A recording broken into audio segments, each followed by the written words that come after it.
Greetings, everyone. This is Rockwell Sockmanship with the last part of the weekly comic book roundup. Last part of this week's weekly comic book roundup. We got our miscellaneous Marvel books, Star Wars book, and a DC book. So, let's get started with Punisher Kill Crew number 3. Okay, so where we left off with Punisher Kill Crew, on his quest to avenge the war orphans of the War of the Realms. First, Punisher came upon Foggy Nelson, Daredevil's Matt Murdock's law partner.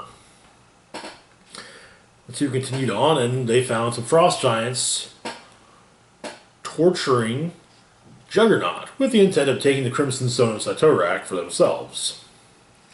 So, Punisher suggests that Foggy distract the frost giant wizards. Well, he basically gets himself in a position to, kill them. And so Foggy does just that, and Frank shows up and opens fire. Mainly distracting them, though, so that Juggernaut is now free. And Juggernaut runs through the frost giants. But, yeah, eventually they can give him a lift home.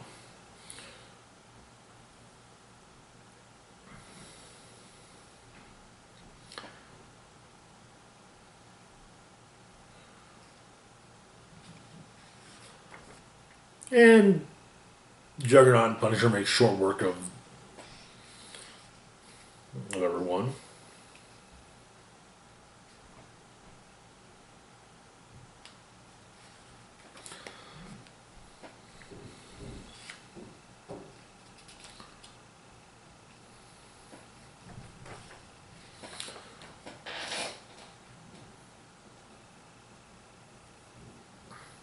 And Juggernaut talks about the place he was, and it's really just Juggernaut and Punisher killed frost giants. But Juggernaut talks about his place that he was kidnapped from.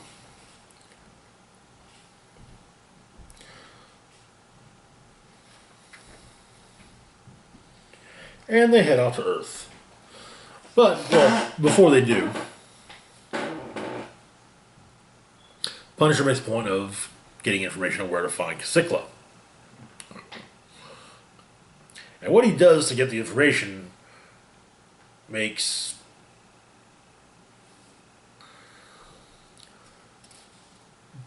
Juggernaut puke all over Foggy.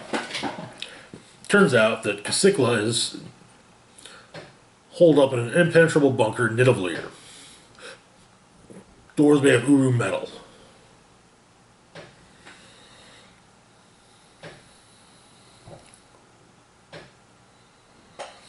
So they gotta leave, but first they gotta stop by Earth.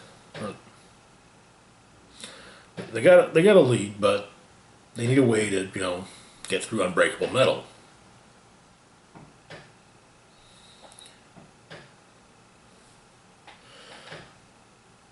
Punisher explains to Juggernaut what his mission is, and Juggernaut's totally on board. Yeah, okay. These things, orphan all these kids. Yeah, okay. Let's beat some skulls in. And Foggy said, nothing's totally uncuttable. Going back to an old case of his and where a counterfeit ebony blade was going around. To prove that Black Knight had the real blade, he used to cut a sample of adamantium that they got from S.H.I.E.L.D. So, okay, what if we, and suggest, so Foggy suggests, I can give up my seat for Black Knight. When he gets to Earth, and Foggy calls up Daredevil, who is conveniently hanging out at the Avengers Mansion alongside Wolverine, Captain America, Thor, and Iron Man. It's Taco Tuesday. Taco and Pizza Tuesday, I'm guessing. And they learn that, oh, okay, Black Knight chasing fanatics all the way back to Svartalheim, so he hasn't come back yet. So,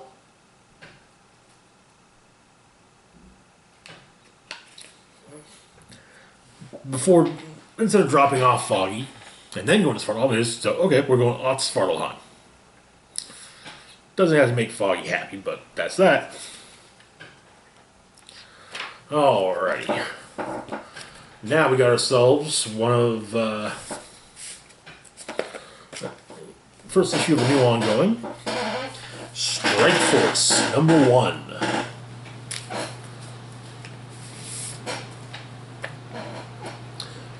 So, Strike Force begins. We see Angela, Spider-Woman, Wiccan,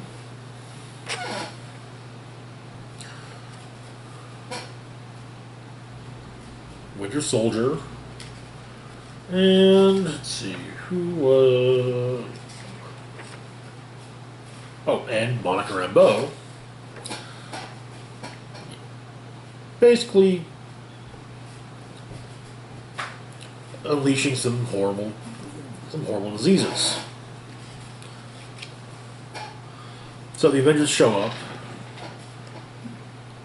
People are being, there's quarantine in effect. One of the things that loose is a form of rabies, which has managed to hit,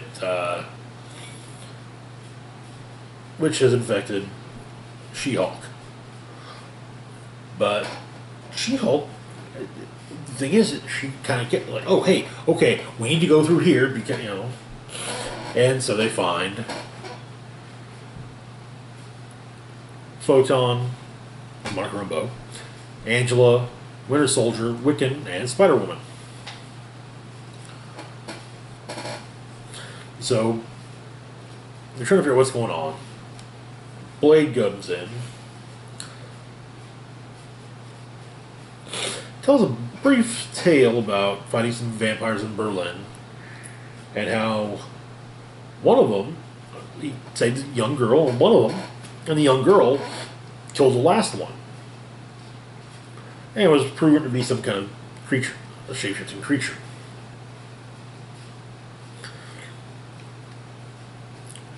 But in his mind, someone was telling him, even then, he'd seen this before, but he couldn't remember it. So, they make their way to Indonesia.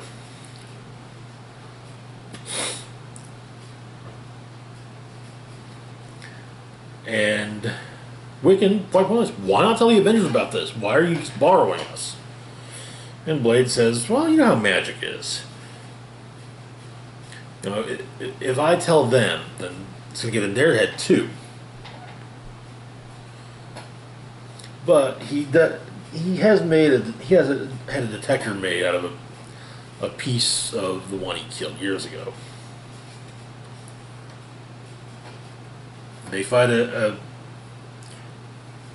one of the creatures is turned into Doom. And so they stop him, but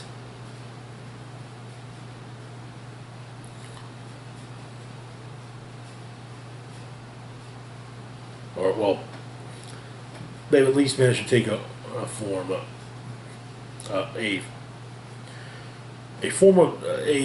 Doom bot that it turns out has been taken over by one of these creatures. So.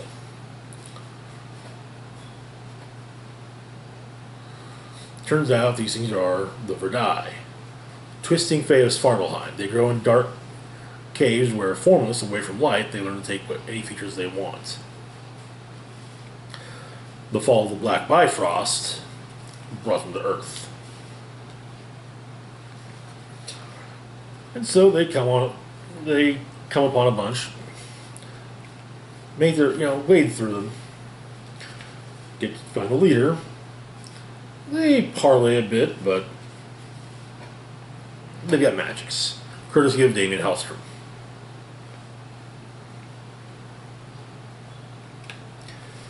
who Blade stabs in the chest. Only to promptly get a phone call from Satana, Damien's sister, explaining that Damien had just shown up and he didn't know who else to call because, well, he's acting weird. So that might actually be Hellstrom he just stabbed. And that is where the issue comes to its close. It's an interesting concept. I like the lineup especially. So, moving on to the final Star Wars Age of Resistance one-shot, Kylo Ren. So, we begin in wild space. An old stormtrooper from the days of the Empire is putting on his old armor, while the younger one says, hey, we've got new armor. You don't have to wear that old stuff.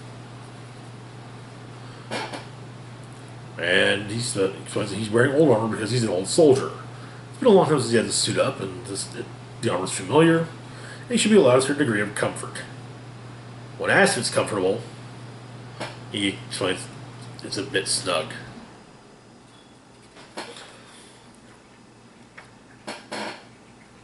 And so, the old stormtrooper and Kylo Ren go out. Apparently years before Vader had been here.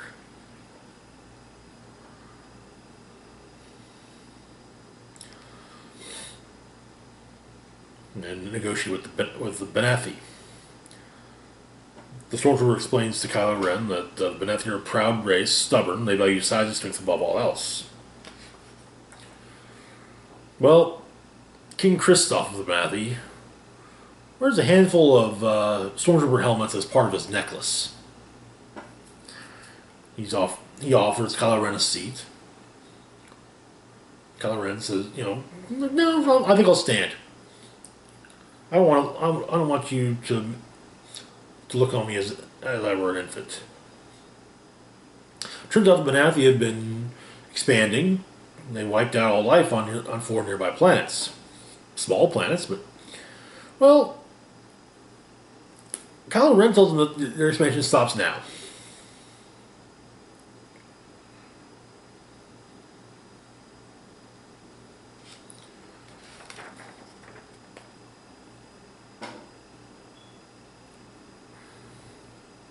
So he tries to, try to mind trick them, but that doesn't work.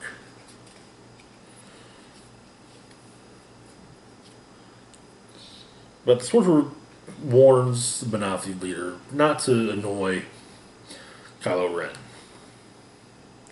because he's a little touchy. Turns out that, Kylo Ren ignites his lightsaber and sticks it through the Benathi leader's head, and then kills the other Benathi present. And so their army fights the First Order. It goes back and forth between the Empire fighting the Benathi and the First Order fighting the Benathi, and then their god shows up. It's a Zillo beast, which are apparently unbreakable. Though Kylo Ren explains that nothing is unbreakable.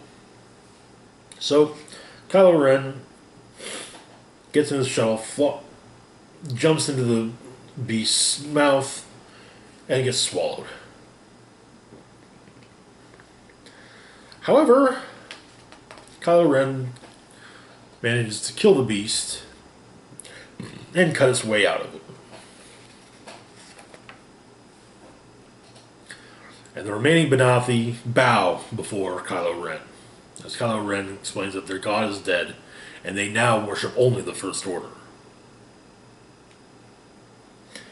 And the Stormtrooper says, not everything is a competition between him and Vader, Kylo Ren and Vader. But he says at the end, I said it wasn't a competition? Well, you won. And that is where it ends. And now, we have Harleen, number 1. This is from DC's Black Label line, just like Batman Last Night on Earth.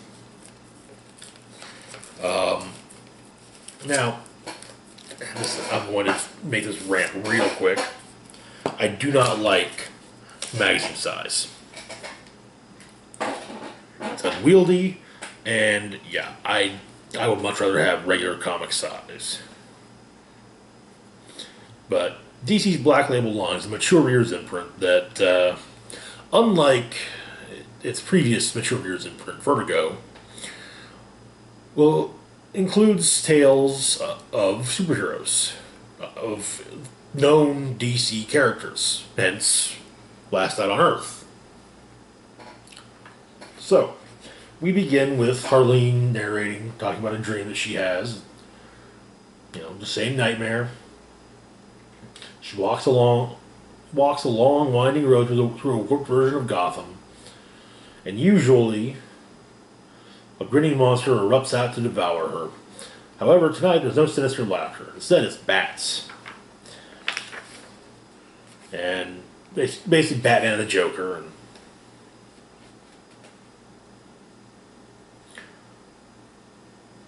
she says that there was a time when she would think back on the stream and fight back a laugh. The whole thing felt like one of those trashy romance tales where a plain, ordinary girl meets Mr. Tall, Sexy, and Dangerous. A beast simply needs her gentle touch and a little bit of guidance. In those stories, the girl helps the beast regain its humanity. In those stories, the beast loves the girl.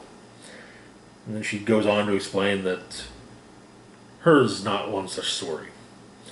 No, hers ended up being something completely different. She puts it, her story is the one where the girl dances with the devil and he takes her with him on a long road to hell. And the road starts, as they often do, with a good intention. So apparently Harleen is wanting to basically figure out where a lack of empathy comes from. The idea being that the fight or flight response, if it's overtaxed, if you go through it enough, your mind's immune system breaks. And so, this could lead to, well, antisocial behavior. But where do you study people such as this? Well, why not Arkham and Blackgate? And so, that night she's out with her friend Chandra consulting, having a drink, sure that her presentation went down the shitter. Chandra, meanwhile,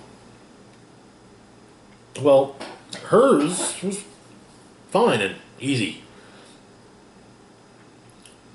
All she's doing is she's proposing pharmaceutical solutions to treat forms of depression, which there is money in. So, her presentation went flawlessly. So, they part ways, and Harleen begins her walk home. And then there's an explosion. And the Joker and his goons arrive, having just gotten some new weapons. The Joker holds her at gunpoint, and then we get a brief bit of her origin. She was the things she wanted to do as a kid growing up. Wanted to be a teacher and a singer. And she didn't know for a while, but she kind of likes listening to her friends' problems, so maybe she could become a shrink. Turns out, and then we also she's into older men. She slept with a teacher in school, and word got around.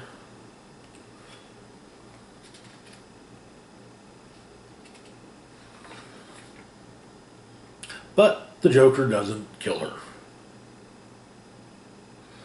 He's like, okay, we got stuff to unwrap, and I love the new gun smell. Then Batman shows up. There's a fight. Harleen just watches the whole thing, almost, frozen in place.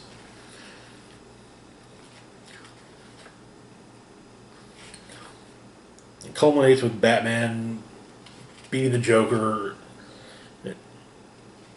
in a fountain.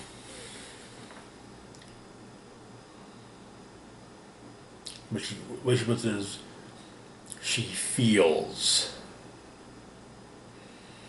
the violence.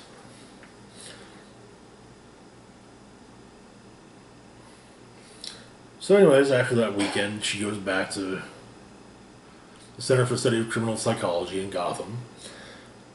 And Lucius Fox is there to basically say, hey, the Wayne Foundation really wants to, likes your idea, and we want to fund your research. So, everything that she's going to need, she'll get. Mm-hmm.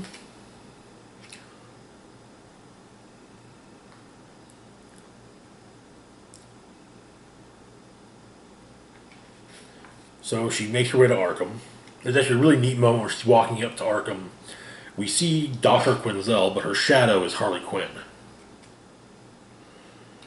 And so, turns out, the same day she's beginning at Arkham, the Joker is being transferred after being brought in by the Batman recently. So she goes to talk to Hugo Strange, who really just doesn't think much of her, and in fact, constantly mispronounces her name as Quinzel. And in fact, that was what was put on her office.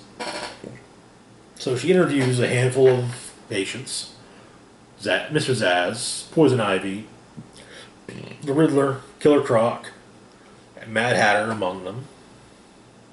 It's interesting to note that Mr. Freeze is amongst those that she wants on her list, but we don't see her interview Mr. Freeze. But the nightmares return. And so she just doesn't sleep. And she falls into her desk and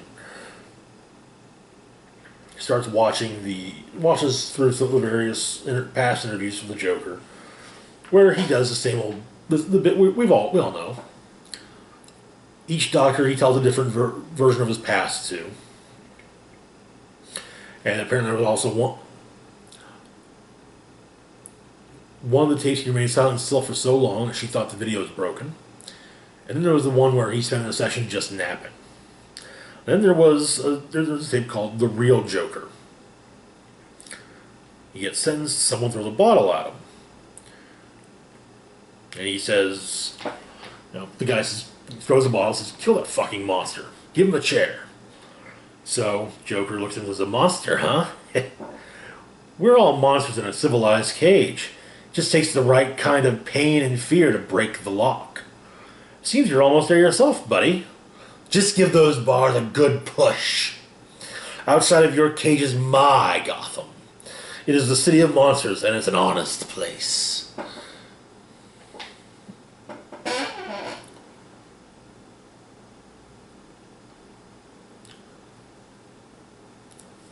And so it does begin to affect her.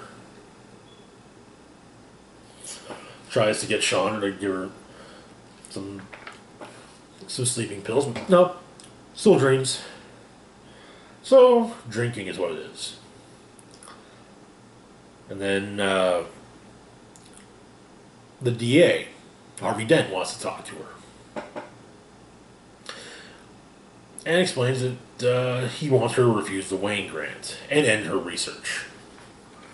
And he goes on to explain that, if she manages to get her research, if she proves her theory, everyone that gets arrested is going to pull that. They're going to point to a trauma and say, no. Let's see.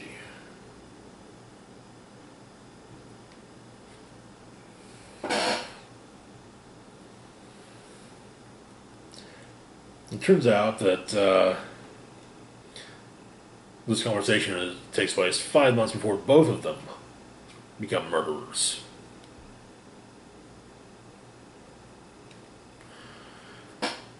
Yes. So here's what Harvey Dent has to say about Arkham. Right now, 8 out of 10 of the most hardened criminals are situated not in maximum security facilities like Blackgate, but in Arkham Asylum. The breakout rate there is so high the bloody place might as well have revolving doors installed. He goes on to say that she publishes her research, and every defense lawyer looking to build a career will jump on like a rabid dog. And before you know it, every trial will be nothing but lawyers telling some sob story about how their clients lost their ability to feel empathy. And he also tells her the story about his coin, which she basically says, I'm sure that works great, when you're trying to raise money for your fundraisers. Got a nice gimmick, but here's the thing. You're not with double-headed coins. They're not real coins. So, she explains she's not backing up. In fact, she's just getting started.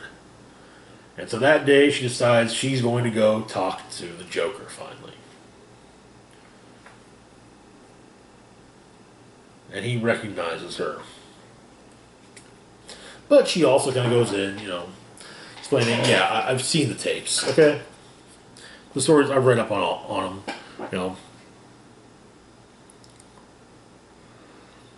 He was a rich mobster, thrown into a vat of acid, a failed comedian, abused by his father, mother, brother, and a matron of an orphanage in Dublin as a sweatshop producing golf balls. Which apparently, that's one particular one Joker's particularly rather fond of. Apparently Dr. Wilkins actually believed it.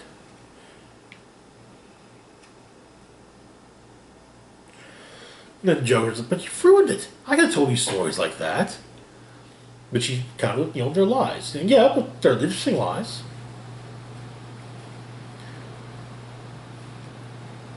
So he prefers the lies, illusions, a bit of makeup, and a whole lot of theatricality. She puts in stories then. Monster stories. Because she's interested in those. And he tells her that she's in the right place. So she asks him to tell her a story of Gotham, the city of monsters. And Joker asks Dr. Quinzel to please call him J. So she says, very well, Mr. J. And that is where the issue ends. I want to say this is this is going to be a 9-issue series. So, hate these so much.